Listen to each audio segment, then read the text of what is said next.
Antes de iniciar aqui a minha apresentação, gostaria de vos colocar uma questão, enfim, muito prática. Quem é que já esteve numa repartição de finanças?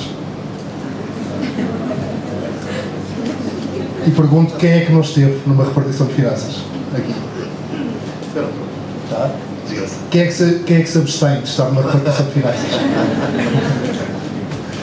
Portanto, penso que todos podemos perceber um pouco do ambiente que vamos encontrar aqui neste livro chamado A Repartição. Queria agradecer ao Pedro para já por este livro de terror, completamente. É uma estreia e sabemos que o Pedro é um autor que gosta de escrever coisas diferentes, gosta de desafiar os seus leitores, gosta de se desafiar a ele próprio e por isso decidiu, enfim, criar este cenário horripilante e cinzento de toda uma história passada num gabinete de uma repartição de finanças. Gostaria também de colocar outra questão, antes também de iniciarmos aqui a nossa conversa sobre o livro. Enfim, como é que talvez possam refletir sobre isto durante alguns segundos, se alguma vez pensaram numa repartição de finanças que espalhasse o amor, cujo objetivo fosse esse. E esta repartição de finanças tem muito isso, não é apenas uma repartição que recebe um contribuinte, isto segundo aqui o senhor Esmeraldo, que vocês vão conhecer ao longo desta história, não é apenas uma repartição que está ali para falar de impostos ou para falar de declarações fiscais, é uma repartição que é muito mais do que isso, é uma repartição que pretende, enfim, ser humanista, digamos assim. Isto só podia acontecer mesmo no mundo imaginário do Pedro Chaves Freitas, não é? Portanto, que o Pedro gosta de escrever sobre coisas que não existem, gosta de pensar num mundo, não poderia ser um mundo ideal, digo eu, e por isso decidiu criar esta repartição que nos dá de facto alguns momentos humanistas, alguns momentos menos robóticos em comparação do que conhecemos de uma repartição de finanças. Eu convido-vos a olharem para a capa deste livro. Eu penso que é uma capa que diz muito sobre o que é a sensação de estar numa repartição de finanças. Enfim, é uma mão que nos agarra e quase que nos esmaga. Penso que todos nós tivemos esse sentimento e temos esse sentimento sempre que entramos numa repartição de finanças. Mas este senhor que está aqui nesta mão, que é o senhor Anacleto Toupeira, ele chega a esta repartição com uma postura, enfim, perfeitamente descontraída, perfeitamente tranquila, uma postura muito snob, muito altiva, não se passa nada. Ele acredita que foi ali chamado por algo que certamente será resolvido com toda facilidade e que não tem interesse nenhum. Ora, ao longo da história vamos perceber que não é bem assim, porque o senhor das finanças, um senhor que se chama Esmeraldo Caçador, Toupeira Caçador, portanto, conseguem perceber aqui a relação, porque esta repartição, esta obra é um autêntico jogo do gato e do rato, ou do caçador em relação à toupeira, e o objetivo deste senhor Esmeraldo Caçador é efetivamente poder descobrir os segredos, os esconderijos deste Anacleto Toupeira, os túneis por onde esta toupeira, enfim, deixa os seus mais ínfimos segredos. E ao longo da história, o Esmeraldo Caçador vai conseguir arrancar isso do Anacleto de uma forma totalmente manipuladora, de uma forma muito persuasiva. Isto é um autêntico tratado de persuasão, esta repartição. Tenta das mais variadas formas poder manipular o Anacleto Toupeira, primeiro com base na ameaça, depois com uma postura um bocado mais amistosa, chega quase mesmo a parecer amigo em algumas situações do Anacleto, quase como um confidente dele. Depois é capaz de voltar a um estilo totalmente frio e de ameaça para, enfim, chegar ao grande objetivo deste funcionário da repartição de finanças, que é efetivamente perceber como é que a mulher do Anacleto, apresenta uma declaração fiscal de determinada dimensão. Ao longo da história vamos ter aqui um jogo de muitas emoções, porque isto também é um jogo de muitas emoções, não é apenas ali uma conversa entre contribuinte e funcionário das finanças. Aliás, isto é algo que o Pedro Chagas Freitas gosta, é um estilo que o Pedro Chagas Freitas gosta muito de imprimir, e desse tal desafio que eu falava há pouco, esse tal desafio que ele gosta de incutir nos seus leitores, autênticas montanhas russas de emoções e de sentimentos, de criar aquele efeito de surpresa, de nos transmitir a energia com que a história acontece, e isto está tremendamente bem conseguido num ambiente totalmente satírico, irónico, muito sarcástico, e por isso é que esta repartição é um livro diferente daquilo que, se calhar, muitos de vós já leram, do Pedro Chagas Freitas. É um livro que nos faz rir, e muito, é um livro que nos surpreende, e muito, é um livro que nos emociona, e muito. Em determinadas alturas eu cheguei mesmo a ter pena destas personagens que aqui estão, tanto do outro lado, do Anacleto Toupeira, como do próprio Esmeraldo Caçador, que tem altos e baixos, enfim, consegue ser daquele funcionário das finanças totalmente frio e que apresenta um sorrisinho irónico. Ele é um personagem com um bigode farto e está sempre com um sorrisinho daqueles que não irritam nada, não é? Quando apanhamos pessoas assim. Mas a verdade é que ele aos poucos vai conseguir desmontar completamente a postura deste Anacleto Toupeira. Isto é a história do confronto entre um snob e um reles, que é mesmo assim que se apresenta o Esmeraldo Caçador. Aliás, logo nas primeiras páginas, todos poderemos ver, sentir e ouvir o ambiente deste espaço, desta repartição de finanças. Enfim, um homem que logo nas primeiras linhas aparece à porta e cospe para o chão, portanto, é logo um excelente indicador. Lá dentro, bancos de madeira a ranger-se, o som dos altifalantes, as senhas e aquele silêncio sepulcral que muitas vezes encontramos nas repartições de finanças. E esta também é uma história de silêncios sepulcrais, tem muitos, principalmente quando o Esmeraldo Caçador se aventura a dizer piadas. E desde o início assistimos a este confronto entre um homem que surge de smoking, de alta qualidade,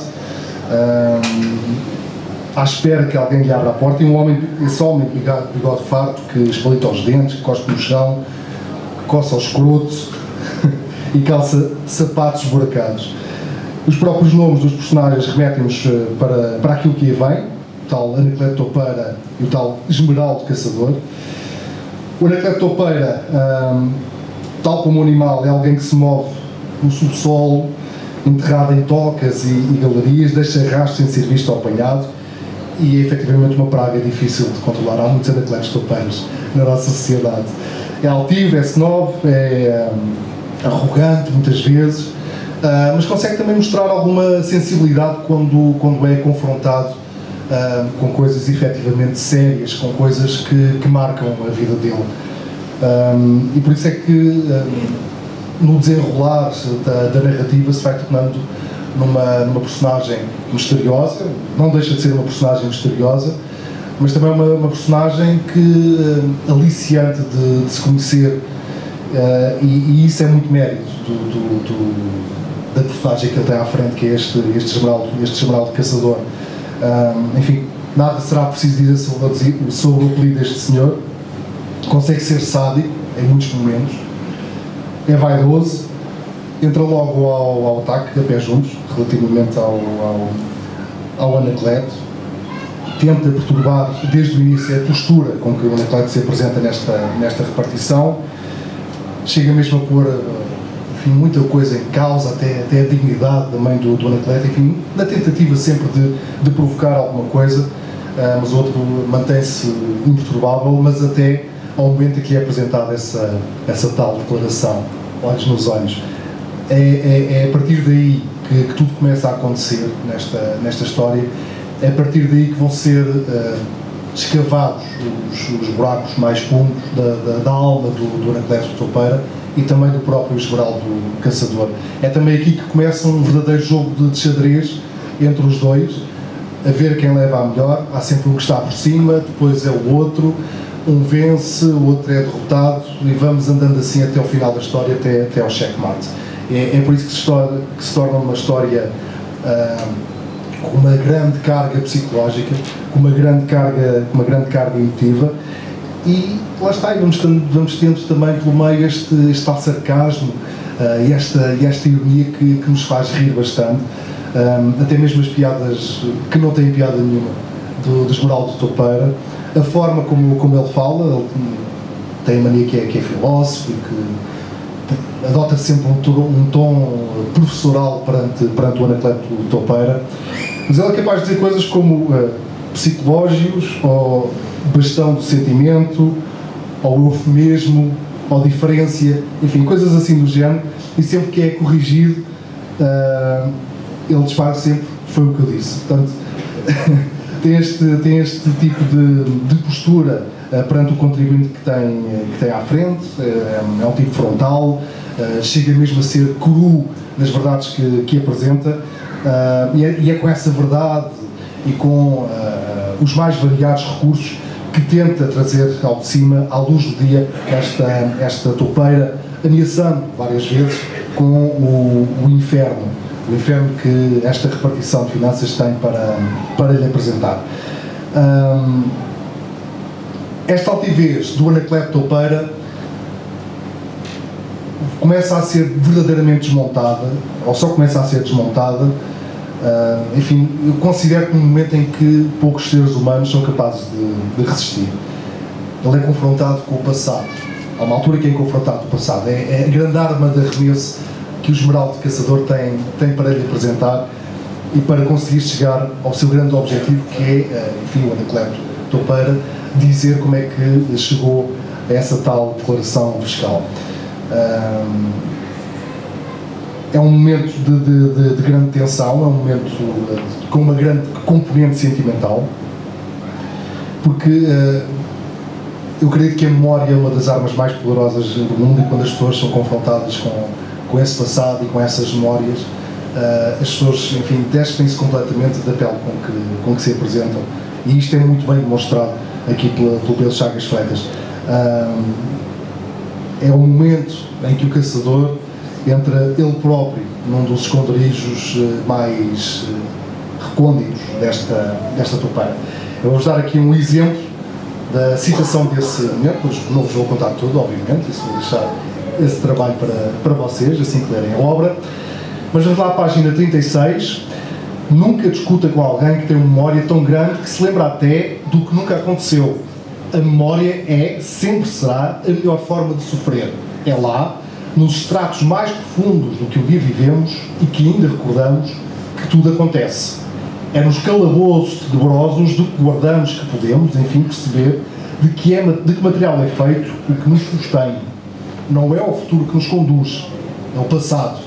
Somos o que o nosso passado faz de nós. Esmeraldo Caçador caminha outra vez de um lado para o outro da sala. Discorre com clareza, a voz bem colocada. Discursa, é esse provavelmente o verbo certo para definir o que ele faz. Reconhece esta mulher? Anacleto Topeira olha atentamente para a fotografia de tipo passe que Esmeraldo Caçador lhe mostra. Sim, responde sem hesitações, mas com um medo que não consegue disfarçar. Importa-se de dizer quem é? A minha amada mãe. Só isso? Como assim? Esta é uma fotografia atual dessa pessoa? Não. É uma foto com muitos anos, mas a minha mãe continua linda, se é esse o caminho pelo qual quer ir. Esmeraldo Caçador sorri. Explica.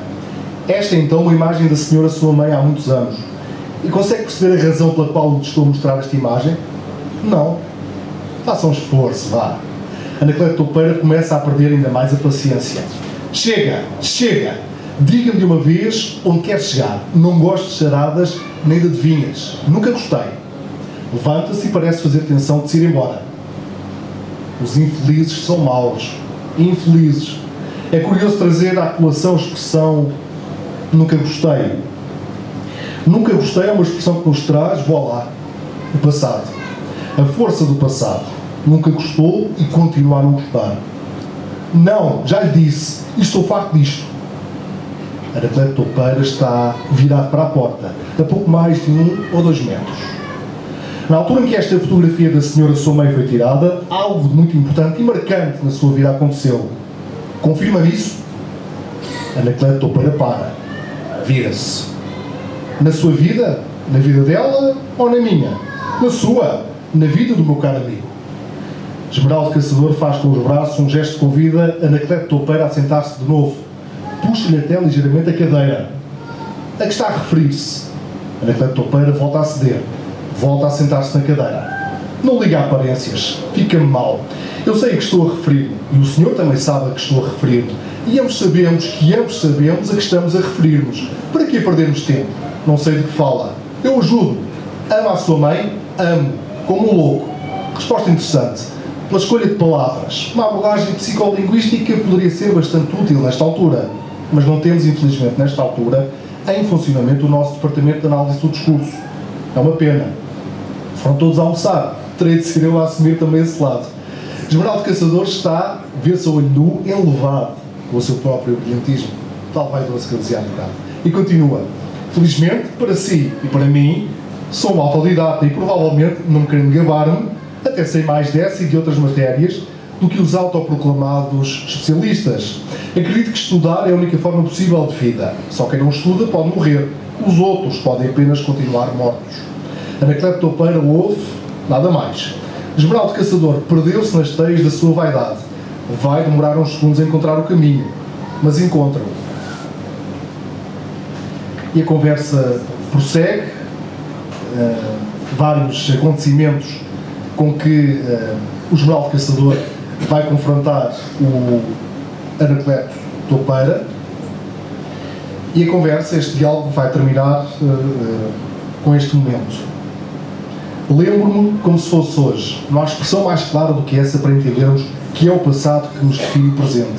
Somos hoje, mais do que tudo o resto, aquilo de que nos lembramos como se fosse hoje. Lembramos de tantos momentos como se fosse hoje. E depois acaba por ser mesmo hoje, porque é hoje que os estamos a sentir. É hoje que os estamos mais e mais, sempre e sempre a viver.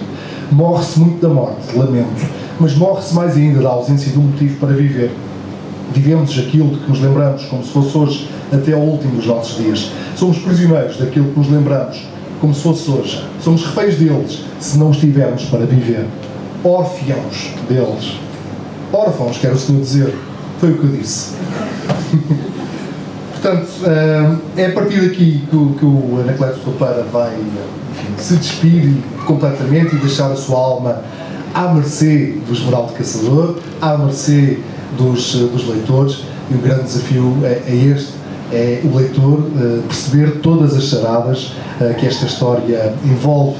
É uma história muito labiríntica e que existe também a nossa máxima atenção, a nossa máxima concentração, nosso máximo envolvimento neste gabinete da repartição de finanças, onde trabalha o Sr. Esmeraldo Caçador.